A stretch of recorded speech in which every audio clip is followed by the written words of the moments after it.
Máster Alex Chiriboga y compañeros, sean bienvenidos todos. Que va a tratar el tema sobre el currículo priorizado para la emergencia. Los integrantes son de la Cruz Jorge, Gamboa Lisbeth, Walán Darwin, Guayo Caterín, Morocho Brian, Remache Leonor, Remache Nilbert y mi persona, Jorge Yepes. La emergencia sanitaria ocasionada por el COVID-19 ha obligado a cambios trascendentales a la forma de enseñar y aprender. Debido a esto, el Ministerio de Educación ha creado un currículum de emergencia que se sustenta en una estrategia educativa permitiendo afrontar los retos que representa una educación en estos contextos tan importantes que es la emergencia del COVID. Compañero Jorge de la Cruz, tome la palabra y adelante. Tiene 6 minutos para exponer sus ideas y aclarar las dudas que tenemos. Adelante, compañero. Gracias, compañero Jorge Yepes, Magíster Alex Chiriboga.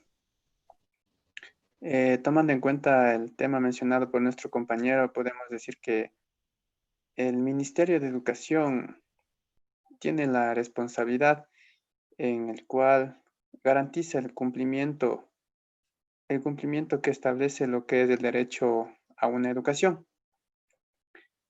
en donde está actualizada y articulada en todo proceso educativo dentro de la educación.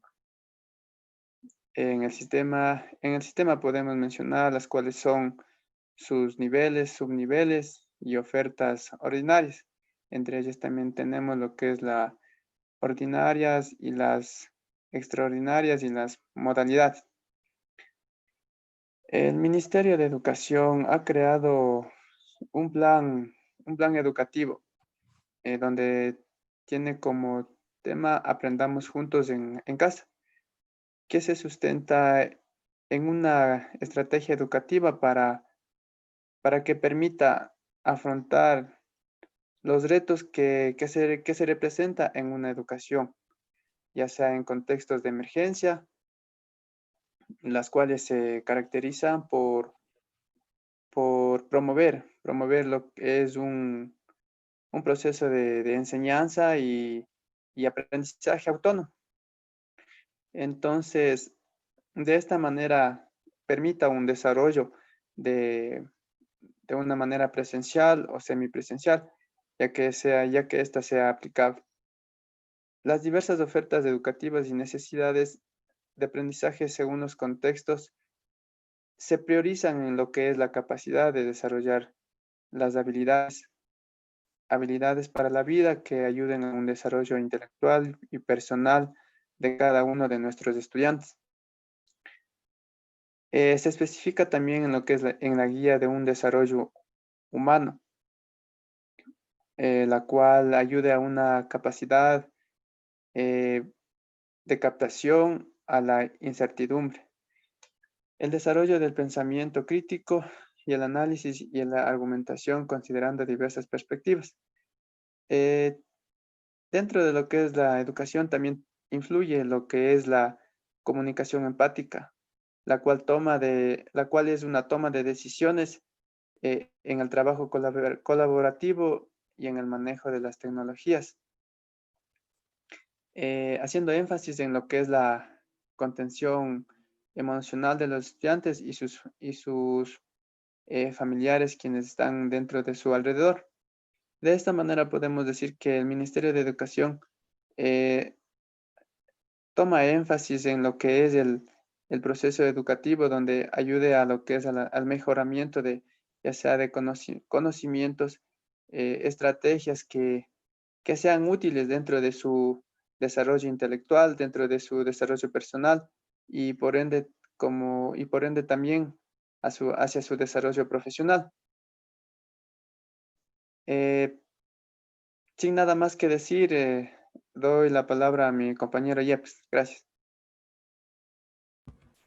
Muchas gracias, compañero de la Cruz. Ha señalado que la educación debe tener la capacidad de adaptarse a la incertidumbre que se presenta en la actualidad. A continuación, doy la palabra a mi compañera Gamboa Lisbeth. Le quiero recordar que tiene 6 minutos para expresar sus ideas. y sus aportes. Adelante, compañera.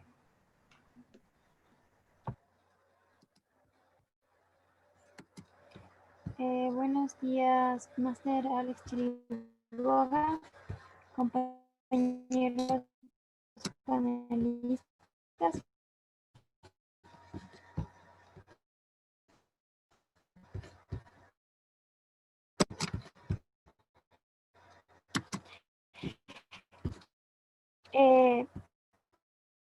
La Constitución de la República del Ecuador es un derecho de las personas a lo largo de su vida y un deber ineludible e inexcusable del Estado. Y en su artículo 343 reconoce que el centro de los procesos educativos es el sujeto que aprende. De igual forma, la Ley Orgánica de Educación Intercultural, LOEI, en el artículo 2, literal W, menciona que garantiza el derecho de las personas a una educación de calidad y calidez pertinente, adecuada, actualizada y articulada en todo el proceso educativo, en sus sistemas, niveles, subniveles o modalidades, y que incluya evaluaciones permanentes. Considerando los artículos expuestos por la Constitución de la República del Ecuador y la LOEI, es verdad, nadie estaba preparado para enfrentar la nueva modalidad de enseñanza-aprendizaje generada a causa de la pandemia del COVID-19. Sin embargo, la sociedad se ha tenido que adaptarse y responder de la mejor manera. En este sentido, la educación durante la pandemia se ha convertido en un desafío para todos. Desde ya se ha evidenciado que existe una gran brecha digital debido a la falta de Internet, básicamente en los sectores rurales, así como también la falta de capacitación de profesores, estudiantes y padres. De igual forma, existe la falta de un plan de contingencia a corto y largo plazo y la ausencia de un nuevo modelo educativo que incluye procesos semipresenciales. Pues si bien es cierto, el COVID-19 llegó para quedarse y cambiará para siempre los procesos de enseñanza-aprendizaje. De esta forma, la educación online en la pandemia fue una respuesta inmediata a la emergencia sanitaria del momento, pero se ha evidenciado que ni educa ni sustituye a las educativas graves. Frente a esto me he planteado la pregunta, ¿por qué no educa? Basándome en una entrevista realizada por Diario El Universo, donde Francisco Mora, doctor en medicina y neurociencia, considera que nada puede sustituir a la humanidad del maestro en el aula. De acuerdo con Francisco Mora, el apego emocional que se crea con y entre los estudiantes dentro del ámbito presencial es realmente difícil alcanzarlo en un proceso educativo a distancia. Unido a la cuestión emocional, la crisis sanitaria ha puesto en evidencia las carencias de un sistema educativo presencial, que no ha suministrado de suficientes recursos ni de formación al cuerpo docente para una sustitución como la vivida. Sin un modelo definido, los docentes han tenido que adaptar los contenidos a la educación online en tiempo récord, haciendo uso de herramientas para comunicarse con el alumnado y también para realizar tareas y clases virtuales. Pero al desarrollar el nuevo currículo priorizado, no se ha tomado en cuenta que, según datos del INE, en el Ecuador, el 70%, que representa el 3.2 millones de jóvenes, no tienen acceso a Internet, básicamente en la zona rural.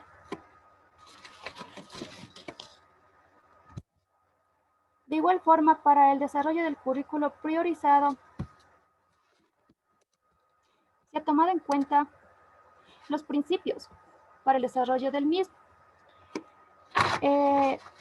en donde, según un informe realizado por el Ministerio de Educación 2020, el currículo priorizado sobre la base del currículo vigente 2016 presenta la organización de sus elementos, entre los que se encuentran las destrezas con criterio de desempeño que dan sentido al aprendizaje.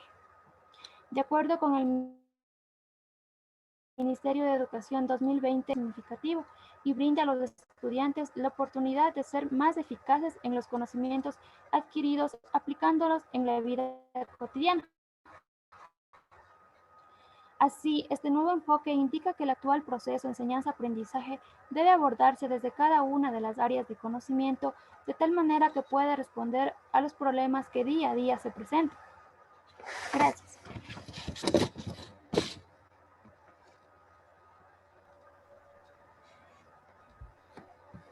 Muchas gracias, compañera Lisbeth.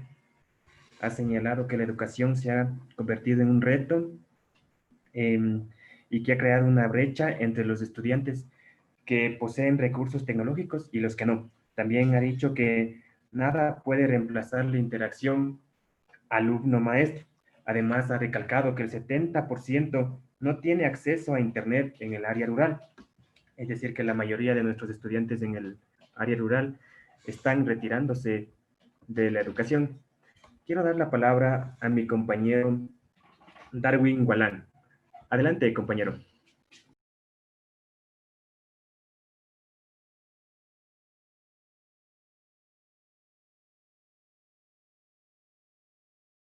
Bueno, yo voy a dar sobre las orientaciones metodológicas, los problemas metodológicos. Nos dice que la orientación metodológica se enfoca en las actividades y en la participación en las propuestas por las y los docentes, en el desarrollo del pensamiento racional y crítico, el trabajo individual y cooperativo. También, por medio de la metodología, hace que se conlleve la lectura comprensiva, investigación, así como las diferentes posibilidades de la expresión. La aplicación de la metodología tiene como objetivo facilitar el desarrollo cognitivo de los estudiantes de la mejor manera, con las herramientas necesarias en donde el alumno se sienta cómodo y que se además interese por la materia.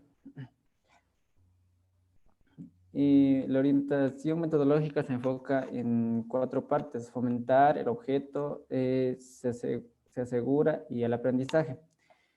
Fomentar la metodología, actividad y participación y el favorecimiento. El objeto, desarrollo de las capacidades, elementos del currículo, facilitar el aprendizaje. Y en el aprendizaje, procesos cognitivos, analizar, conocer, identificar y reflexionar. Y se asegura el trabajo en equipo, desarrollo de un aprendizaje de capacidades y responsabilidades. Según la Educación 2020, la orientación metodológica, en el caso de la educación general básica, especialmente en sus primeros 3 subniveles, se desarrollarán los aprendizajes relacionados con la vida cotidiana y el entorno inmediato de los estudiantes. El objeto central de la práctica educativa es que el estudiante alcance el máximo desarrollo de sus capacidades y no el de adquirir de forma aislada las destrezas con criterio de desempeño propuestas en cada una de las áreas, ya que con estas son un elemento del currículo que sirve de instrumento para facilitar el aprendizaje. El aprendizaje debe desarrollar una variedad de procesos cognitivos. Los estudiantes deben ser capaces de poner en práctica un amplio repertorio de procesos tales como identificar, analizar, reconocer, asociar, reflexionar, razonar, deducir, explicar, crear, etcétera, evitando que las situaciones de aprendizaje se centren tan solo en el desarrollo de algunos de ellos. Tenemos problemas metodológicos. Tenemos un claro ejemplo de un problema metodológico en la provincia de La Suay, en el cual los estudiantes tienen comportamientos diarios de poco interés, como aprender las asignaturas. Los problemas metodológicos se deben a la carencia de estrategias metodológicas, carencias de metodología en los docentes y también a la pluridocencia.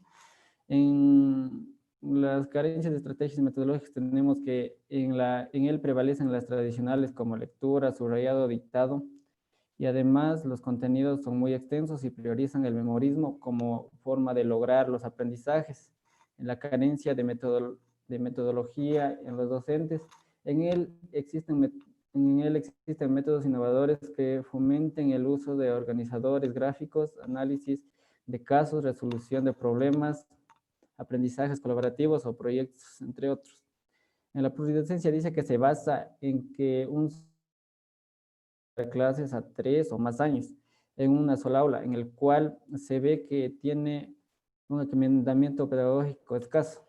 Además, los docentes tienen dudas de cómo trabajar con los 3 años de educación básica en una sola aula. Desconocen de ciertas estrategias metodológicas que se debe utilizar para el desarrollo del proceso de enseñanza-aprendizaje. En conclusión, no solo depende, dice, del Ministerio de Educación de aplicar los cambios en las metodologías, sino que es un deber que deben tomar en cuenta todos los docentes, y además se necesita hacer esfuerzos para contribuir a la educación de calidad. Es decir, que cada docente debe seguir los lineamientos de los currículos que se establecen en el Ministerio de Educación para así fortalecer el cambio y obtener progreso. Y gracias.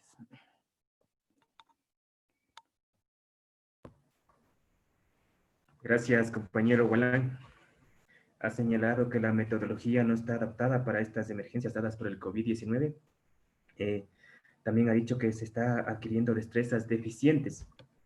Ha dicho también que en Azuay existe poco interés por aprender y que los docentes no están capacitados correctamente.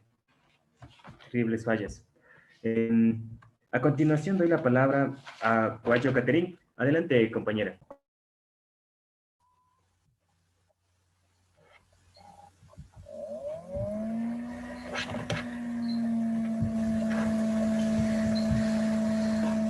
Buenas noches, compañeros panelistas, licenciado. El día de hoy les voy a hablar acerca de la autonomía de las instituciones educativas para la implementación del currículum priorizado. Las bases conceptuales. Se dice que una institución es autónoma cuando se dispone del máximo poder de iniciativa pedagógica o de autogestión. Existen 4 tipos de autonomía que puede haber dentro de una institución: financiera, organizativa, didáctica y de gestión. Las instituciones formales pueden ser autónomas siempre y cuando estén dentro de los lineamientos que establece el Ministerio de Educación. Dentro de esto se ha encontrado que el problema en el Ecuador se encuentra que el sistema educativo de aquí del Ecuador es un sistema mixto, con participación de los sectores públicos y privados, tanto como financiamiento y de la producción de los servicios. Dentro de este contexto de participación de los sectores públicos y privados, en la educación del Ecuador, a partir de los cambios del proceso de Estado, se encuentran en discusión, ya que al definir las organizaciones únicamente, los espacios educativos se llegaron a valorar como solo centros que realizan contratos de individuos. Esta concepción se da a conocer como los mecanismos de iniciativa para maximizar la utilidad de autonomía para poder llegar a una institución educativa. Entonces, una institución educativa es un espacio sujeto a modificaciones que contribuyen a los resultados de la educación. Si bien existen diferencias tanto en las características de la oferta y la demanda que incide dentro del desarrollo de innovación pedagógica, el sistema educativo debe responder a las necesidades de arbitrar entre los principios de equidad, calidez y control, al que se va arraigado la autonomía de cada institución. Entonces, la autonomía se concibe como el poder de cada individuo para encontrar en sí la justificación, pero en la educación la autonomía está planteada por la problemática tanto como de la demanda y la oferta. Por otro lado, la demanda se encuentra en la necesidad de ampliar la gama de servicios para los padres de familia para que ellos puedan decidir sobre las diversas modalidades pedagógicas sin restricción por la capacidad en la que sus hijos puedan aprender. Por otro lado, la oferta, donde se encuentran los establecimientos. El principio de autonomía incita a ampliar el margen de maniobra y de la toma de las decisiones sobre los insumos utilizados para la producción de servicios. Dentro de este contexto, entonces, la autonomía de los establecimientos públicos constituyen alternativas para poder relacionar el Estado central y las provisiones de servicios. Es decir, que los establecimientos públicos entienden la autonomía como una transferencia de responsabilidades desde el nivel de gobierno y del gobierno superior hacia las escuelas.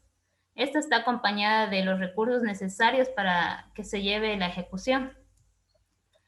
Por otro lado, la priorización curricular se convertirá en una respuesta de aumento de la autonomía.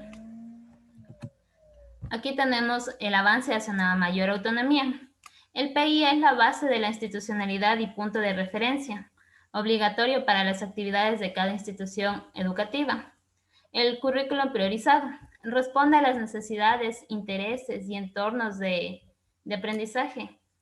A su vez, organiza los elementos del currículum como objetivo de apoyar y orientar a los miembros de la comunidad educativa en el proceso de la construcción de una propuesta planificada pedagógica, que tome en cuenta los aspectos psicoemocionales de resiliencia y de continuidad de los aprendizajes.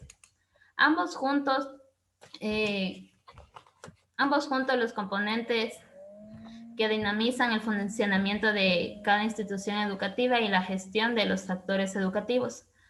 Por tanto, se entenderá que la estructura no puede accionar sola, sino que depende de la intención de otras estructuras para dar forma a la gestión integral.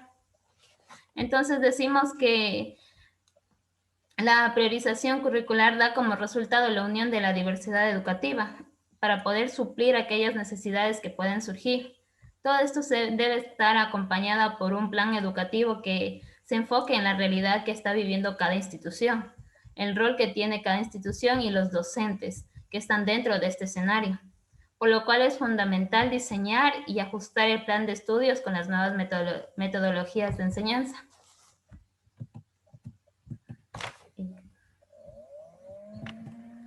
El refuerzo académico y acción tutorial es un conjunto de estrategias planificadas que complementan, consolidan o enriquecen la acción educativa ordinaria que se concreta en la adopción de una serie de medidas de atención a la diversidad diseñada por el docente y dirigidas a aquellos estudiantes que presentan algún momento dificultades en su estudio. Todo lo que se desarrolle a lo largo de la vida estudiantil puede generar necesidades transitorias o permanentes, que pueden derivar de las necesidades de los estudiantes, docentes o demás involucrados de la institución, ya sea por su nivel de interés, capacidades, procedencias, condición personal o social, por lo cual se considera la diversidad como un valor que convierte a la institución en un centro de aprendizaje que imparte responsabilidades, valores, inclusión, valores e inclusión, lo que da la oportunidad de acceder, permanecer y progresar dentro del sistema educativo. Entonces surge ahí la pregunta de ¿qué dificultades encuentra el docente a la hora de enseñar? El docente se encuentra dentro de un aula con aprendizaje lentos, el aprendizaje obligado o la falta de entusiasmo. Dentro de este contexto, entonces, se considera un plan de acción tutorial como un gran conjunto organizado y planificado en la cual hay actuaciones que se desarrollan a lo largo de la vida estudiantil con la finalidad de orientar dentro del proceso educativo individual y colectivo de los estudiantes, contribuyendo así a su formación integral, a la personalización de su educación, con participación y compromisos de diversas necesidades que pueden sugerir el sistema educativo tanto dentro como fuera de la institución. Entonces se llega a concebir que el refuerzo pedagógico llega a ser una alternativa que favorece a la sensibilización al desarrollo de destrezas, el financiamiento de conocimientos. Todo esto ayudará a mejorar el rendimiento del estudiante. Entonces nace ahí la importancia de estimular y retroalimentar el desarrollo cognitivo e integral de todos los estudiantes. Gracias. Gracias, compañera Guayo. Ha señalado que el sistema educativo en Ecuador es un sistema mixto, público y privado. El sistema educativo es el encargado de regular las autonomías de las instituciones educativas. El currículo priorizado a la emergencia responde a las necesidades y entornos de aprendizaje. También ha dicho que el refuerzo académico está muy poco desarrollado. Doy la palabra a continuación a mi compañero Morocho Bryan. Adelante, compañero.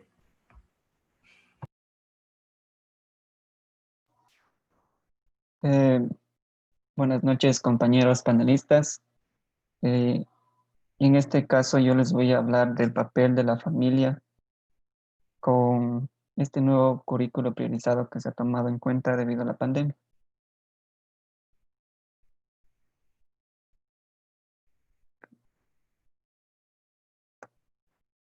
En estos momentos de emergencia sanitaria provocada pandemia del COVID, la participación de la familia a través de las comunidades de aprendizaje es vital para promover un desarrollo educativo y bienestar en general para todos los estudiantes. Actualmente las escuelas, todo tipo de escuelas, colegios, están acudiendo a distintas plataformas para poder seguir impartiendo las clases, como las aplicaciones de Microsoft, de Google. En este caso tenemos el Zoom para poder realizar las videoconferencias y seguir impartiendo las clases que de una u otra manera el proceso educativo no se vea interrumpido debido a la pandemia que estamos pasando. Según dar continuidad al proceso educativo, en estos momentos es de vital importancia a nivel global, pero la cuestión es si lo estamos abarcando el enfoque adecuado o en qué problema estamos recayendo.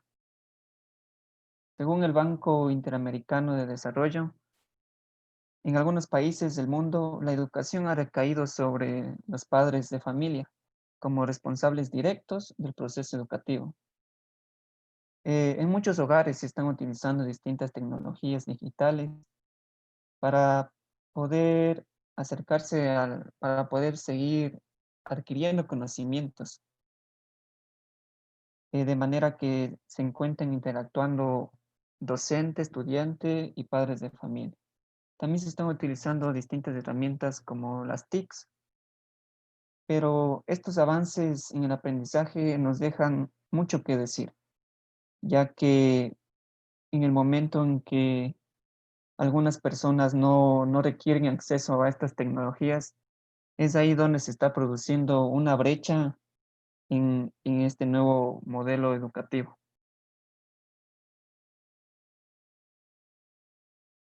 También podemos decir que implicar a las familias en la sección de recursos que mejor se adapten a las circunstancias de aprendizaje es primordial para corregir una brecha que se está produciendo debido a que no todas las personas cuentan con las distintas tecnologías, no todos los padres de familia están capacitados para poder ayudar a sus alumnos, ya sea en la realización de tareas, proyectos, que hoy en día se está utilizando mucho el aprendizaje en proyectos.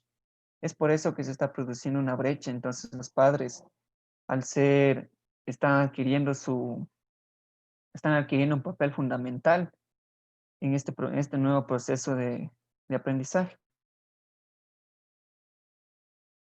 También cabe recalcar que hoy en día, por parte de los gobiernos, no solo locales, sino a nivel mundial, se está ofreciendo un acceso gratuito a los padres para que puedan capacitarse y así poder ayudar a sus alumnos en esta nueva modalidad. Las familias, hoy en día también las familias se están esforzando mucho para poder conseguir las distintas herramientas tecnológicas que ayuden a sus hijos a, a seguir con el proceso educativo, pero todos distintos factores que tenemos, algunos factores que debemos tener en cuenta es que la falta de internet en algunos hogares, la carencia de dispositivos electrónicos, la falta, la falta de conocimientos en los padres, son factores que están afectando de cierto modo al proceso educativo.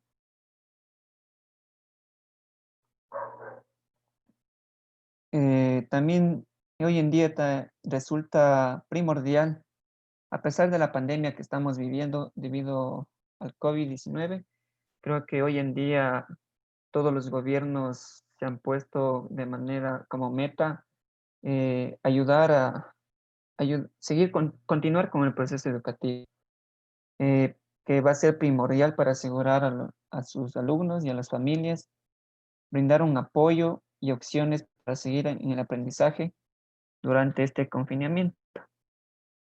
Eso es todo en cuanto a el papel de de la familia que hoy en día está asumiendo en el proceso educativo.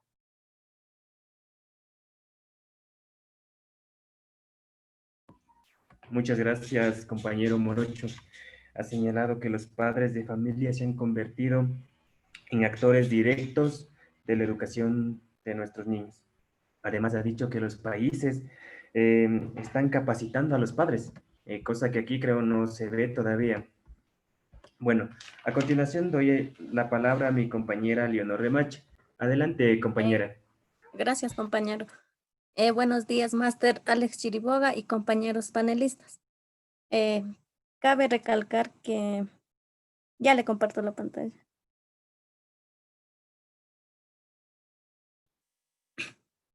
Ya.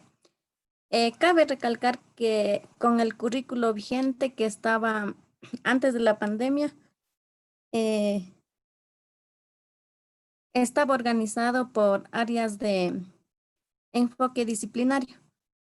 Nos dice que a medida de que el ser humano progresa en su conocimiento, la mayor potencial es el discernimiento que genera, pudiendo interpretar la realidad en la que vive, llegando incluso a manejar criterios de cambio de esa realidad.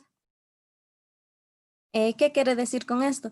Esto nos dice que la interdisciplinar conlleva a un autoaprendizaje, a un aprendizaje significativo. Esto quiere decir que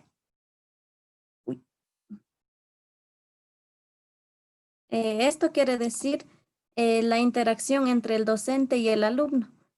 Cuando hay una interacción entre el docente y el alumno, el estudiante crea un aprendizaje significativo, conlleva hacia un aprendizaje, va más allá del autoaprendizaje. Entonces, para hablar con el currículo que está vigente, el currículo priorizado, nos dice que esto se creó ante la emergencia, pero esto nos dice que conlleva hacia unas metodologías de autoaprendizaje basado en proyectos.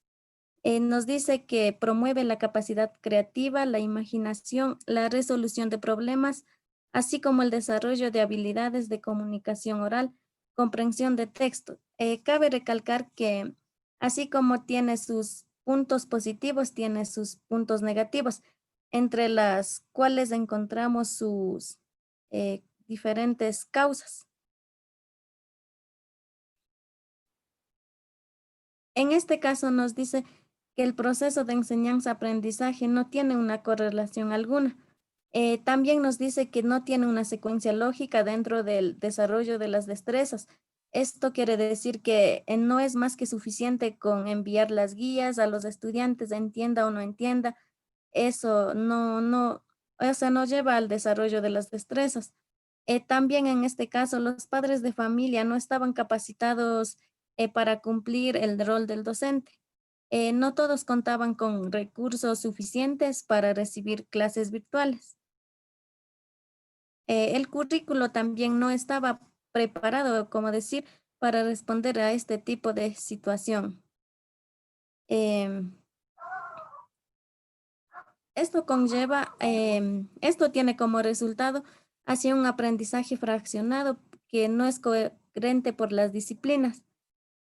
Conlleva a un aprendizaje en la cual no son significativos. Las clases virtuales, los estudiantes no aprenden, o sea, no es más que suficiente estar detrás de una pantalla y más claro, los alumnos se sienten cansados. Esto es todo por el currículo priorizado.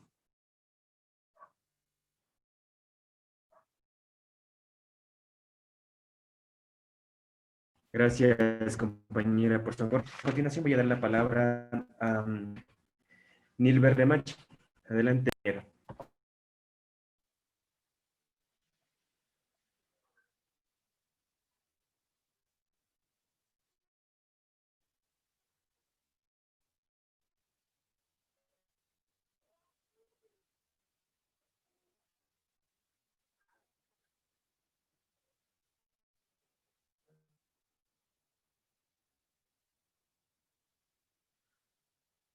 Bueno, después de haber escuchado todas las conclusiones de mis compañeros, todas las intervenciones de mis compañeros, procedemos a dar unas conclusiones.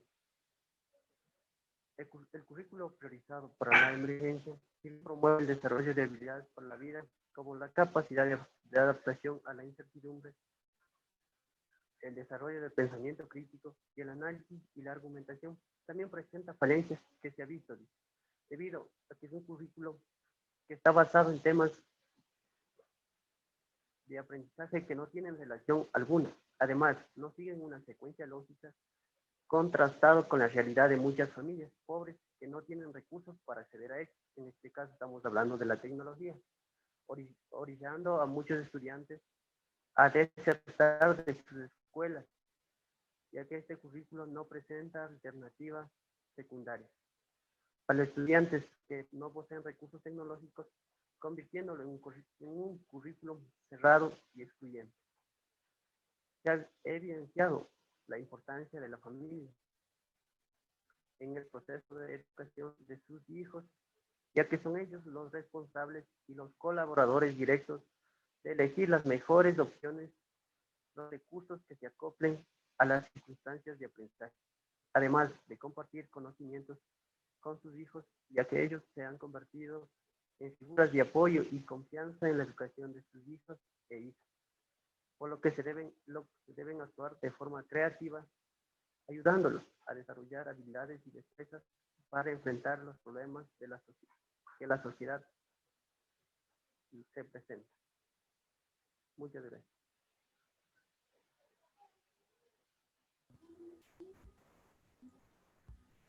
Muchas gracias, compañero Remach, por sus aportes.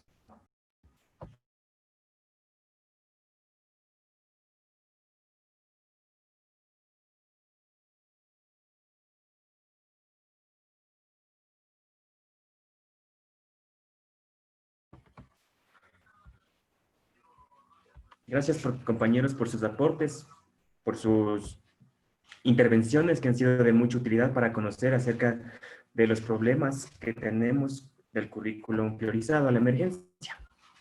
Debido al tiempo que nos presenta en el Zoom, tenemos solamente creo 40 minutos o 30. Doy por terminada este panel de discusión. Muchas gracias, compañeros, por sus aportes y hasta la próxima, compañeros. Muchas gracias.